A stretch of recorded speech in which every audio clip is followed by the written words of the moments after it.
அனைவருக்கும் வணக்கம். இது PSN கிச்சன் யூடியூப் சேனல். இன்னைக்கு நம்ம சிம்பிளா குயிக்கா கத்திரிக்காய் வச்சு ஒரு அருமையான டேஸ்டான மசியல் ஒன்று பண்ண போறோம்.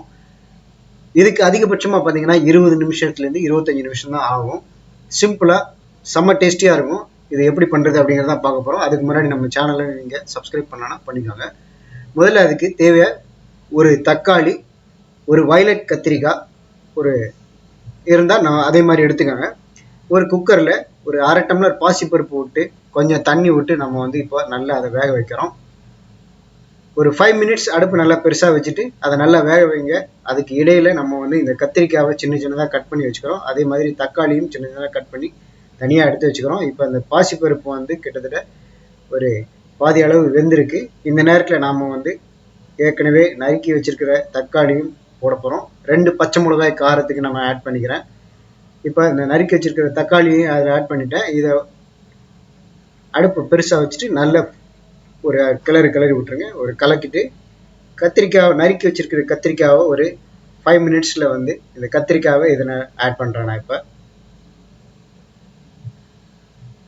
இந்த கத்திரிக்காவை இதில் ஆட் பண்ணிடுறேன். ஆட் பண்ணிவிட்டு அதில் நாம் தனியாக ஒரு மஞ்சள் தூளும் உப்பு அப்புறம் மல்லித்தூள் இதெல்லாம் தனியாக எடுத்து ரெடியாக வச்சுக்கோங்க. இப்போ ஒரு அரை ஸ்பூன் இதனோட மஞ்சள் தூள் நான் ஆட் பண்ணுறேன். ஒரு 1.25 ஸ்பூனுக்கு நாம் கல் உப்பு சேர்க்குறேன். உங்களுக்கு எவ்வளோ தேவையோ அது நீங்கள் உப்பு சேர்த்துக்கோங்க. ஒரு 1.25 ஸ்பூன் போட்டிங்கன்னா கரெக்டாக இருக்கும்.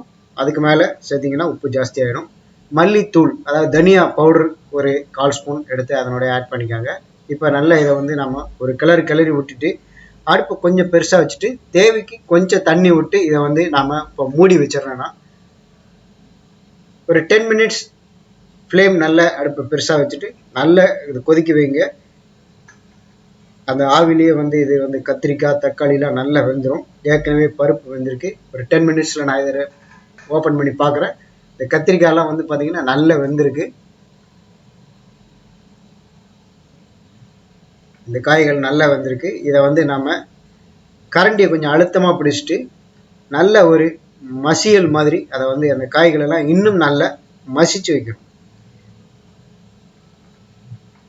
ஒரு 2 மினிட்ஸ் இதை நல்ல இந்த காய்கள் எல்லாம் மசியல் பண்ணிட்டீங்க அப்படின்னா நல்லா மசிஞ்சிரும்.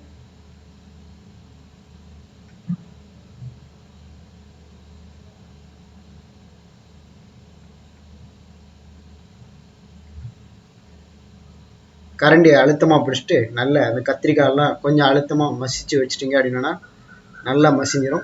அதில் கடைசியில் நம்ம இப்போ கொஞ்சம் பெருங்காயத்தூளை ஆட் பண்ணுறேன். கிட்டத்தட்ட இந்த டிஷ்ஷு ரெடி ஆகிடுச்சு. ஃபைனல் ஸ்டேஜுக்கு வந்துட்டோம். கொஞ்சம் பெருங்காயத்தூளை ஆட் பண்ணிவிட்டு லேசாக ஒரு கிளறி விட்டு ஒரு 5 மினிட்ஸ் கொதிக்க வைங்க போதும். அதுக்கப்புறம் வேறு பாத்திரத்தில் நம்ம இதை ஷிஃப்ட் பண்ண போகிறேன். ஆல்மோஸ்ட் ரெடி ஆகிடுச்சு. இது இந்த கத்திரிக்காய் வயலட் கத்திரிக்காய் இருந்தால் நல்லது. அது இல்லை அப்படின்னா வேற வரி கத்திரிக்காயோ கிரீன் கலர் கத்திரிக்காயோ எது வேணாலும் பண்ணலாம். எதாக இருந்தாலும் நம்ம ஆட் பண்ணக்கூடிய அந்த இன்க்ரீடியன்ட்ஸ் பொறுத்து தான் அதனுடைய டேஸ்ட்டு. இப்போ நான் இதை வேற பாத்திரத்துக்கு நான் ஷிஃப்ட் பண்ணிட்டேன்.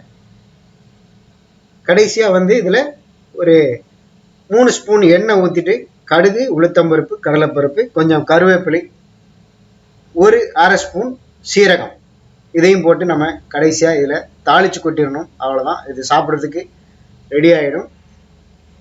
சிம்பிளாக சீக்கிரமாக எமர்ஜென்சிக்கு பண்ணுறதுக்கு இந்த கத்திரிக்காய் மசியல் பார்த்தீங்கன்னா கரெக்டாக இருக்கும். அதே நேரத்தில் நல்ல டேஸ்ட்டாகவும் இருக்கும். இதுக்கு சைட் டிஷ்ஷாக ஏதாவது ஒரு காரக்கறியோ அல்லது அப்பளம், வத்தல், வடகம் அந்த மாதிரி இது இருந்தால் இன்னும் சூப்பராக இருக்கும். இதே மாதிரி நீங்களும் உங்கள் வீட்டில் நீங்கள் செய்து பார்த்துட்டு நம்ம வீடியோக்கு கீழே கருத்துக்களை பதிவு பண்ணுங்கள். வீடியோ பிடிச்சிருந்ததுன்னா லைக் பண்ணுங்கள், எல்லாருக்கும் ஷேர் பண்ணுங்கள், கமெண்ட் பண்ணுங்கள். நம்ம சேனலுக்கு மறக்காமல் சப்ஸ்கிரைப் பண்ணுங்கள். இது PSN கிச்சன். அடுத்த வீடியோவில் சந்திக்கிறேன். நன்றி.